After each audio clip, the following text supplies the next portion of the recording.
Empezamos primero agradeciendo al Ateneo que nos haya permitido este espacio y que hayamos hecho este performance tan absolutamente creativo y tan bonito y tan absolutamente emocionante. Y es una manera además de demostrar eh, que las mujeres, nuestra inteligencia, no solo es extremadamente útil, sino es extremadamente creativa. Eh, Queremos agradecerle al Ateneo que nos haya facilitado, y en concreto a Miguel Pastrana, que está aquí, que nos haya facilitado este espacio, porque sabemos que la repercusión de estas jornadas no hubieran tenido la que han tenido en los medios de comunicación y a través de todo lo que, cómo se ha difundido, si no hubiera sido porque se ha hecho aquí y este centro tiene muchísimo prestigio.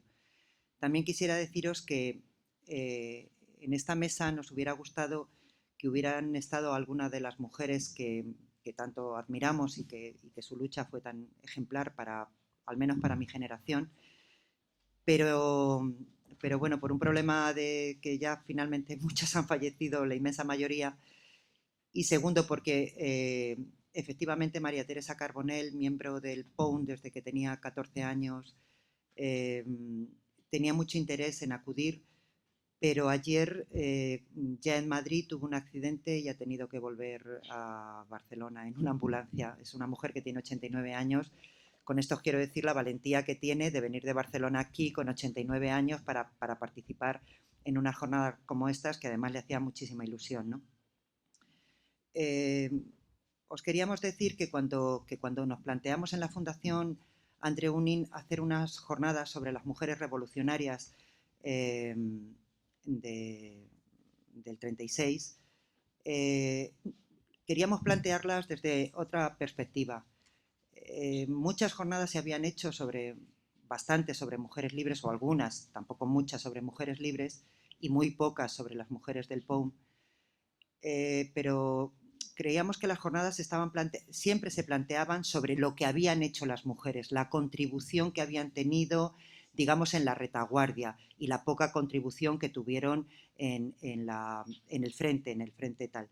Pero nos parecía que nunca se había planteado unas jornadas de por qué miles de mujeres se incorporaron a la lucha revolucionaria y cuáles eran sus propuestas políticas. Y estas jornadas lo que queremos plantear es eso, sus propuestas políticas y por qué millones de mujeres se ilusionaron en incorporarse a la lucha revolucionaria.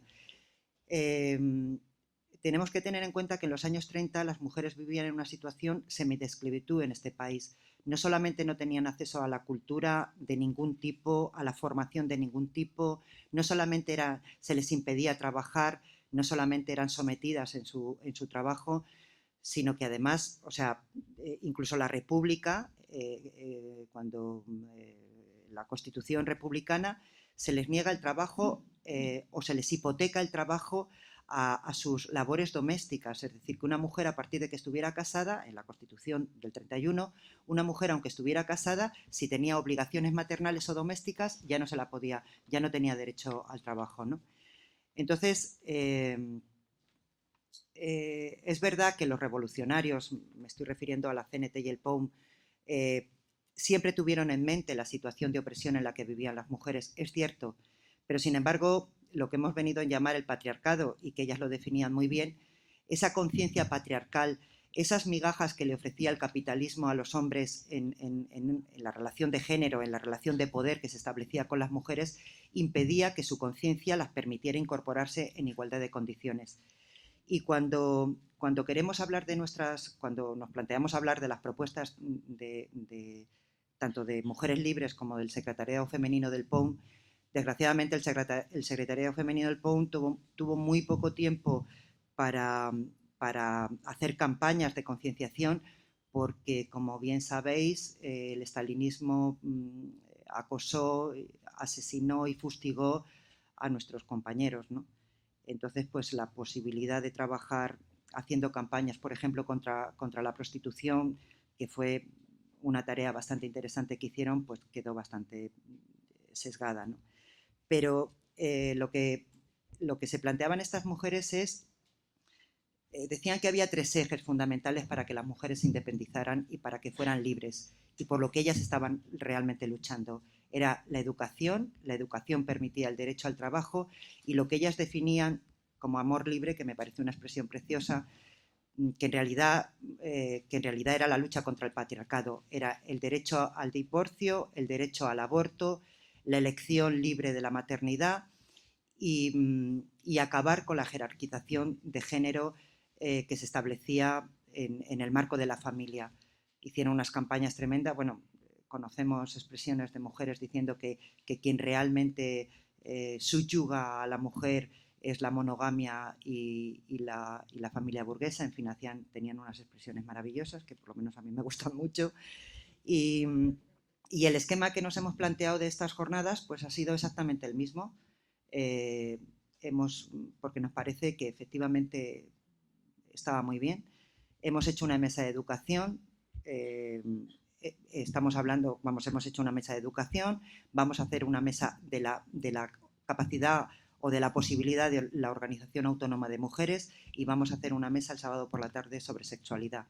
Y vamos a hacer una mesa sobre organización de mujeres, sobre la capacidad o la necesidad de tener organizaciones autónomas, porque fue muy conflictivo lo que planteaba Mujeres Libres en el marco de los anarquistas, cuando ellas plantearon que solamente las mujeres eran protagonistas de su historia y que para eso necesitaban una organización autónoma. Y desgraciadamente a lo largo de la historia ha seguido siendo conflictivo el que las mujeres quisieran ser protagonistas de su historia, ¿no? Y entonces, bueno, pues las hemos planteado en esos términos. Y creo que poco más. Queremos decir que estas jornadas no son un homenaje rancio a la lucha de las mujeres, porque resulta que su lucha sigue siendo la misma. La situación de malos tratos en la que viven las mujeres, la que vivimos en este país las mujeres en este momento, no es ni más ni menos que el reflejo de las relaciones de poder que se establecen entre los hombres y las mujeres. ¿Cómo nos quieren, cómo quieren eliminar el derecho a que la mujer decida libremente su maternidad? Las reformas que se están haciendo, las reformas estas neoliberales que se están haciendo contra el derecho al aborto. Estamos viendo que la situación de crisis económica, en esta situación de crisis económica inventada, somos las mujeres las primeras que recibimos menor salario, las primeras expulsadas. En fin, queremos dejar claro que la lucha por el patriarcado en los años 30 era una lucha prioritaria y lo sigue siendo, porque las reivindicaciones son las mismas. Y le paso la palabra a mi compañera Sonia Turón, de la Fundación Anselmo Lorenzo. Bueno, buenas tardes. Sobre el planteamiento de las jornadas ya ha explicado Pilar todo lo que, y más seguramente de lo que había. Solamente un comentario, supongo que te refieres al trabajo remunerado, ¿no? Cuando dices que sí, no trabajaban, porque trabajar, hemos trabajado siempre. Pero bueno, a ver, bromas aparte, creo que otra cosa que se podía hablar sobre las jornadas, y una frase que seguramente las podría resumir, sería que las mujeres hicieron la revolución dentro de la revolución. Y no solamente la revolución esta organizada de las que tenían un programa político y de las que lo siguieron, sino la revolución organizada de las que vieron que eso era posible e hicieron todas las pequeñas revoluciones cotidianas que tienen que ver con todas las cosas de la vida. Desde el momento en que ya lavas de otra manera la ropa, incluso en tus cosas más cotidianas de higiene femenina, de formas de pensar, de formas de relacionarte con tus iguales, con tus semejantes. Creo que un buen resumen del programa y de las consecuencias del programa y de las actividades, digamos, de Mujeres Libres fue precisamente una revolución dentro de la revolución, una revolución necesaria de la que podemos hablar ahora. Bueno, me llamo Sonia Turón, soy de la Fundación Anselmo Lorenzo y me permitiréis que, bueno, venía a presentar a la Fundación. Entonces, pero como el tema central es Mujeres Libres, estas mujeres tan revolucionarias que utilizaban el sentido común, que es el menos común de los sentidos, como dicen, que el sentido común es lo que te lleva mucho más lejos, sobre todo cuando hay un fango oscurantista que intenta que no puedas seguir adelante. creo que puedo hablar de la Fundación en esa clave.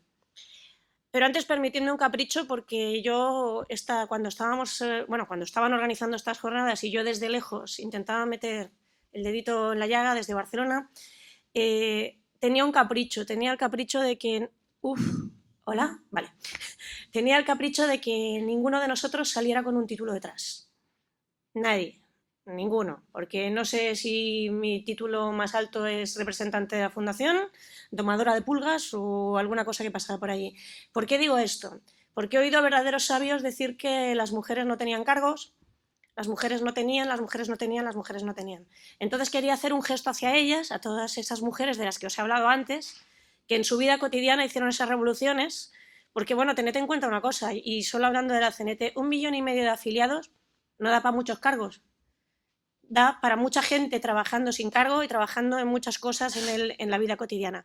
Por tanto, tenía ese que me parece que el que se va y viene es este. Pues eso se soluciona rápido. Vale. Espera, un pequeño cambio de tercio. Espera, apagamos este. Y creo que eso a veces ha sido también una causa de invisibilidad. Os quería... Viene al caso, me ha venido a la mente cuando hablabas de las campañas contra la prostitución, me ha venido a la mente una anécdota, si queréis, que habla de lo que pudieron llegar a influir las mujeres, incluso sobre todo en los medios revolucionarios, por supuesto, ¿no?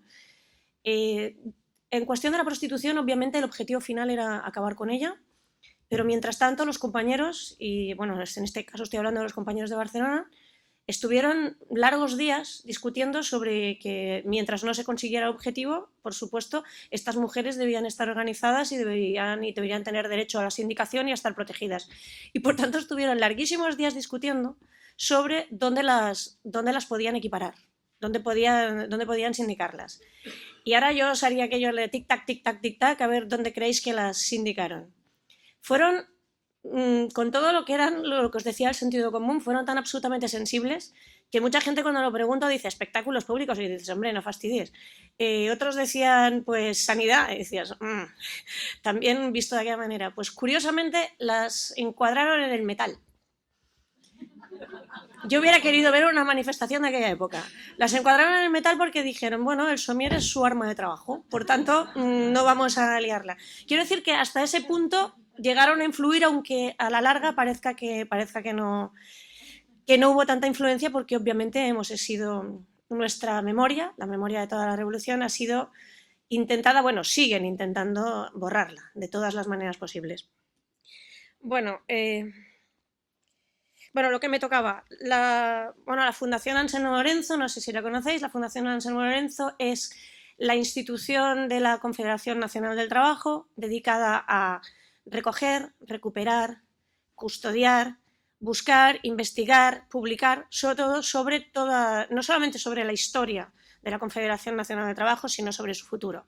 Por tanto, ahora mismo que estamos en un momento en el cual hemos conseguido adecuar nuestros locales para que se pueda el trabajo se ha estado haciendo a partir de hace muchos años, se ha estado haciendo trabajo de recoger, de buscar, de investigar sobre todo ello. Pero ahora sabemos que hay todos esos materiales que están ahí y que pueden empezar a hablarnos de esa invisibilidad de las mujeres. A partir de tener todos esos materiales que nos exterminaron, igual que nos exterminaron físicamente, nos exterminaron documentalmente. Ahora, cuando empiezan a salir materiales, no los materiales más habituales que al principio, pues de la transacción, como decimos por allí, y de todos los materiales que han hecho, que se hacía de los grandes temas, de los temas de la guerra, de los temas de no sé dónde. Ahora empiezan a salir esos materiales considerados menores, que hablan de todas las colectivizaciones, de la guerra en la retaguardia de las mujeres, de todas estas cosas, y por tanto os presento a la Fundación como una oportunidad, una absoluta oportunidad para buscar y volver a encontrar y reencontrarnos con todas esas mujeres confederales que hicieron posible la revolución dentro de la revolución. Me encantan las anécdotas y os explicaré otras si me lo permitís sobre esas mujeres, y en vez de utilizar una de aquí voy a utilizar una que siempre me ha emocionado bastante. una señora que se llamaba Lillian Wolf, británica, que era una persona que trabajaba con Freedom, con el diario anarquista inglés. Entonces, cuando llegó la Segunda Guerra Mundial, fueron tachados, todo el movimiento anarquista fue tachado de, ¿cómo era esto? No insolidario, bueno, desertor, insolidario, estas cosas que, sedicioso, etc. Y fue prohibido. Entonces esta señora dedicó 30 años de su vida a hacer pequeñas notas, escribiendo sobre cosas que pasaban a nivel internacional y tal, y a la gente que ella sabía que les interesaba y les seguía interesando, se lo seguía enviando semanalmente durante 30 años, hasta que fueron otra vez dados de alta, legalizados, ¿no?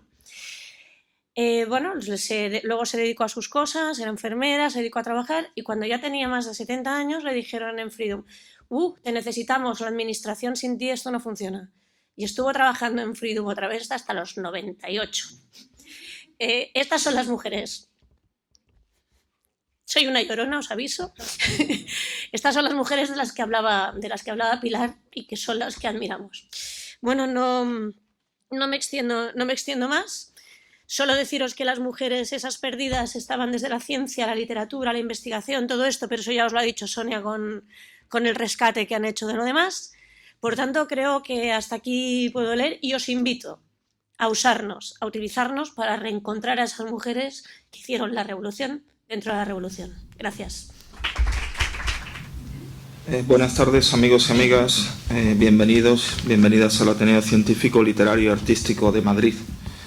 Bueno, quienes me conocéis un poco mejor sabéis, yo soy demasiado tímido para ponerme en un acto y demasiado tímido para quitarme cuando los compañeros me han puesto, ¿no? En el sentido, me dijeron: Miguel, que te hemos puesto, no tienes problema. Digo, bueno, en fin, lo que sea costumbre.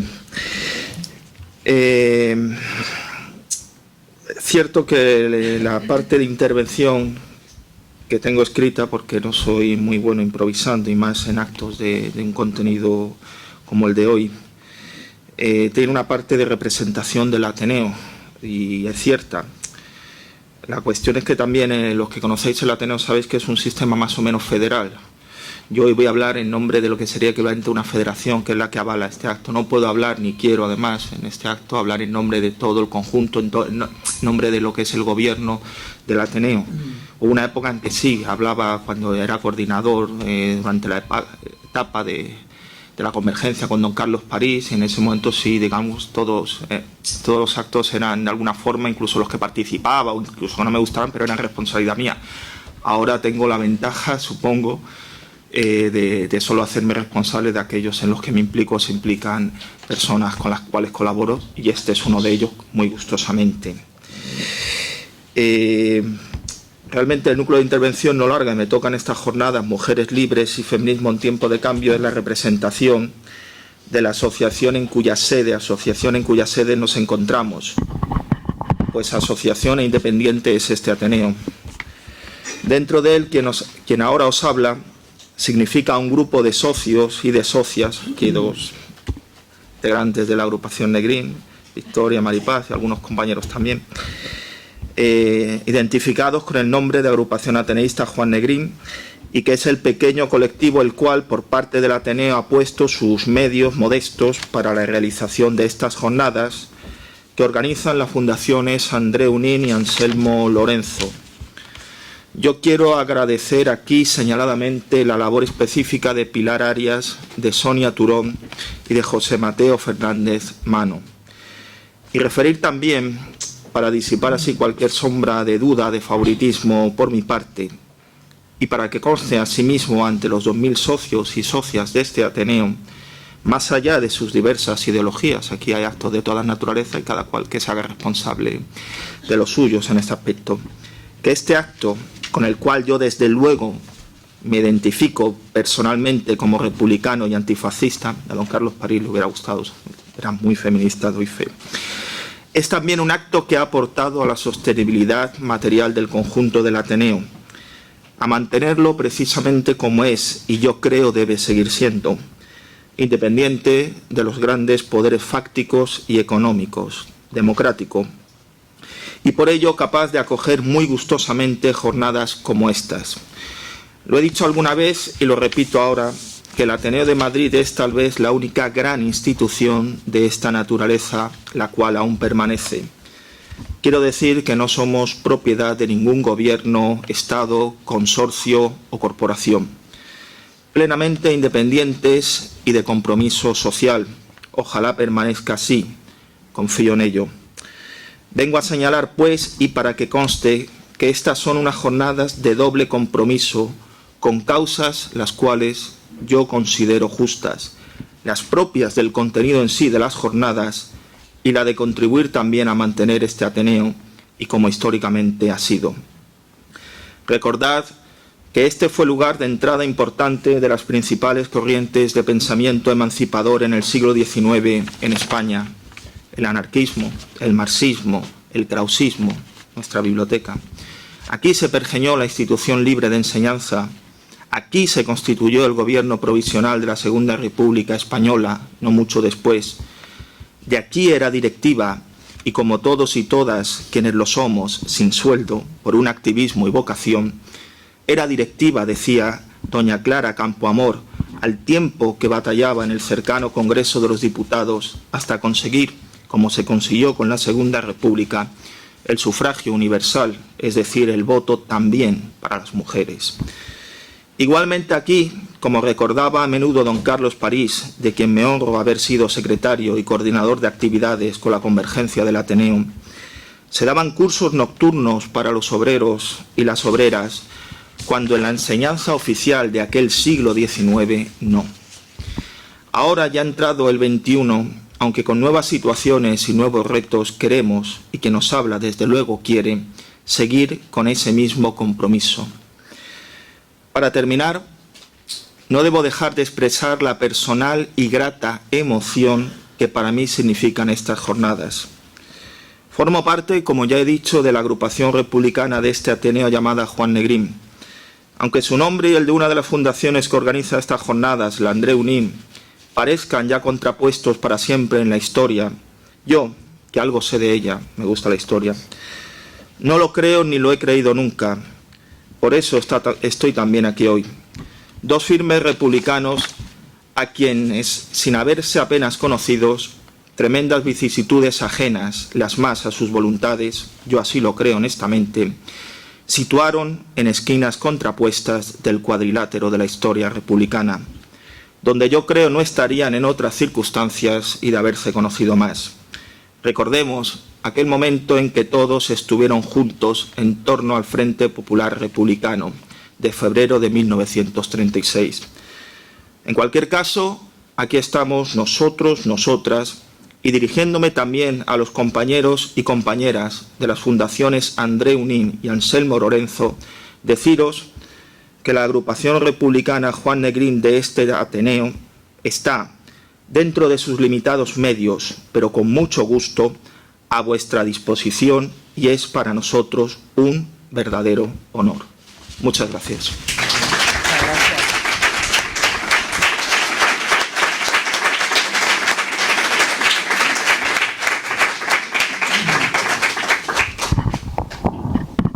Bueno, pues damos por finalizadas las jornadas. No sé si tenéis alguna...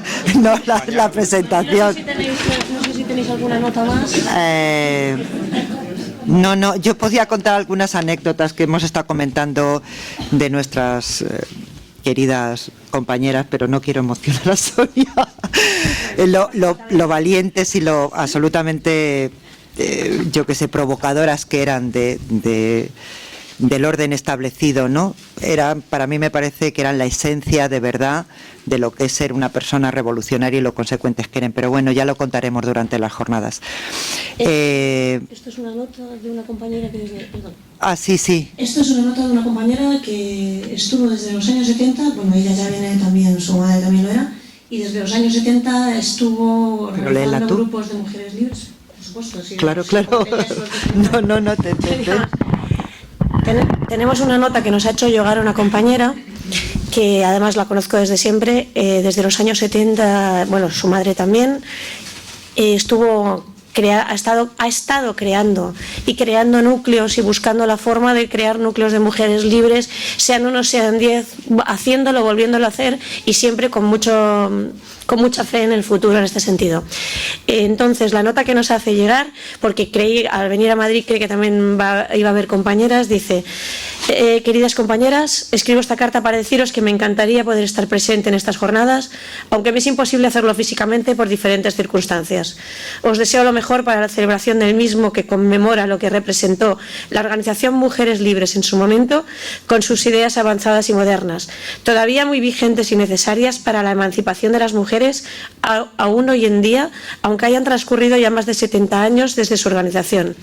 Y también lo representó para las que en los años 90 volvimos a querer reorganizar Mujeres Libres. Recibid un fraternal saludo libertario desde Pineda de Mar, Barcelona, y muchos saludos a las compañeras que organizan y participan en el acto, a las que estuvieron en Mujeres Libres hace unos años y a las que hoy en día están en los grupos de Mujeres Libres en la actualidad. Salud, Aurora Cruzado.